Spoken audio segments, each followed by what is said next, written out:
Welcome to Hope for the Mountainside. I'm Blake Croft, and I am so glad you're here.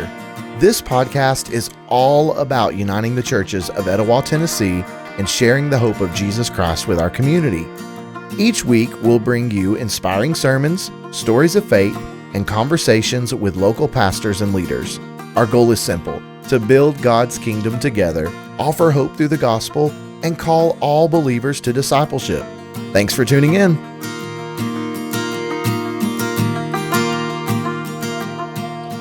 Hey there, friends. Welcome back to another episode of Hope for the Mountainside. I'm Pastor Blake, and I am so glad you're joining us today. If it's your first time listening, I want to give you a special welcome and let you know that you're not alone. We're a community that believes in the hope that comes from knowing Jesus. Before we dive into today's episode, I want to remind you about our Daily Hope devotionals. These are designed to keep you rooted in God's Word every day of the week with encouragement, reflection questions, and a chance to deepen your faith journey. You can get Daily Hope sent straight to your inbox by visiting mtside.link/devo. And of course, if you're in the Etowah, Tennessee area, we would love for you to join us in person at Mountainside Community Bible Church. We're all about community, growing in Christ, and serving together. You can plan your visit at mtside.link/visit. All right, let's get into it. Unity. It's one of those words that sound great, doesn't it? We all want unity in our families, in our workplaces, and especially in our church. But let's be real. Unity can be hard to come by. We're all different, and sometimes those differences lead to division. So how do we overcome this? How do we build a community that truly reflects the love of Christ?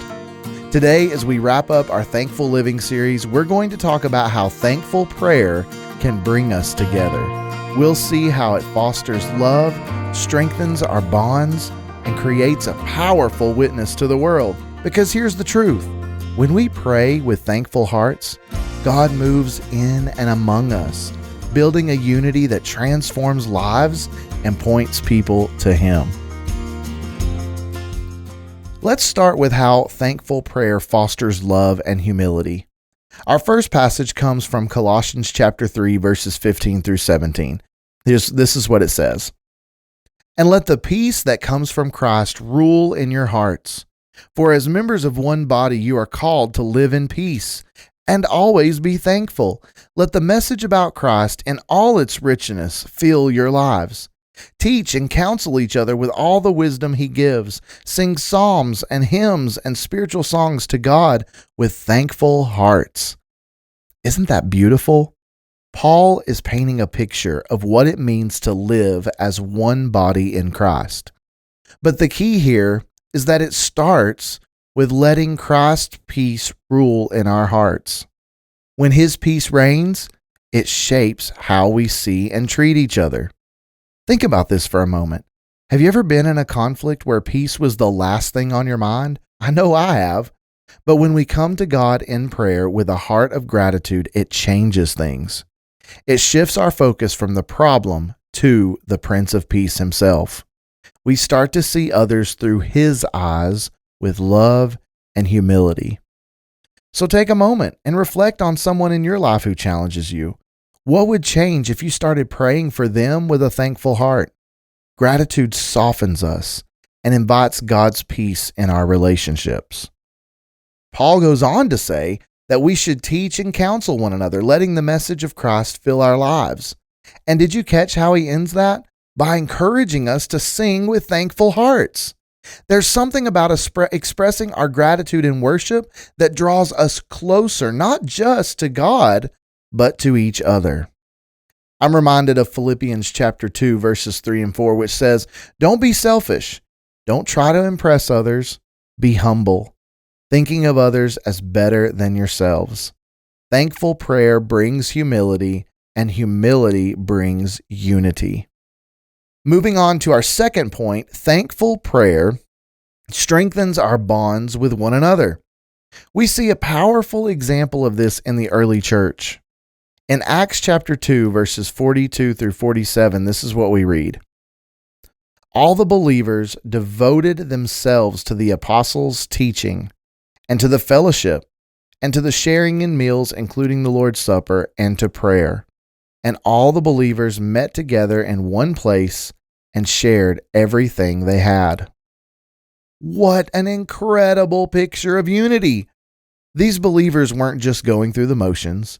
They were committed to each other, and their commitment flowed out of their devotion to prayer and gratitude.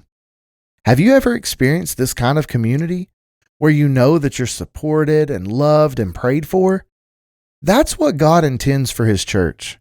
Thankful prayer deepens those bonds. When we pray together, sharing our gratitude and our burdens, we build trust and intimacy. And I've seen this in my own life, times when I was struggling, and the prayers of others carried me through. And it wasn't just the prayers, it was the sense that we were in it together, that God was at work in our midst. Maybe you've felt distant from your church community. I want to encourage you, start by praying with others. Thank God for what He's doing, even if you don't see it yet. It's amazing how prayer can change our perspective and draw us closer. Finally, thankful prayer creates a powerful witness to the world. In John chapter 17, verses 20 through 23, Jesus prays for all believers. He says, I pray that they will all be one, just as you and I are one. May they experience such perfect unity that the world will know that you sent me. Jesus knew that our unity would be a testimony to the world. When we pray with thankful hearts, when we live in unity, people notice.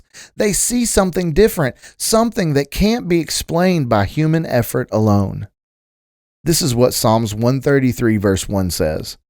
How wonderful and pleasant it is when brothers live together in harmony. Unity is a gift, and thankful prayer helps us guard it. So let's recap what we've learned today. First, thankful prayer fosters love and humility, allowing Christ's peace to rule in our hearts. Number 2, thankful prayer strengthens our bonds as we share our lives and prayers with one another. And number 3, thankful prayer creates a powerful witness, showing the world that Jesus is alive and at work within His church. This week, I want to challenge you. Make thankful prayer a daily practice. Pray for unity in your church. Thank God for the people around you, even those you find difficult to love. And do this with people. Do this in community. Do this with your church. And ask Him to strengthen the bonds within your community, making you a witness of His love and grace. But maybe as you're listening today, you realize that you don't have this kind of unity or connection because you don't know Jesus personally. Well, the first step to true peace, unity, and belonging is through a relationship with Jesus. He died for your sins, rose again, and He offers you new life and a place in His family.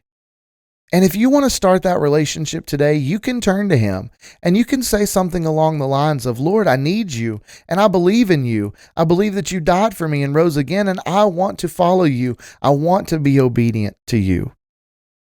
And listen, we would love to walk alongside you in this journey. Just reach out and let us know. But I want to leave us with a closing prayer. Father, thank you for the gift of unity through Jesus. Help us to foster love, strengthen our bonds, and be a witness to the world through thankful prayer. Unite us as your people, and let your love be evident in everything we do. For those seeking you today, may they find hope and belonging in you. In Jesus' name, amen. Well, thank you again for tuning in to Hope for the Mountainside. Don't forget to subscribe to our daily Hope devotionals at mtside.link/devo and come visit us in person at Mountainside Community Bible Church. Until next time, keep living in hope.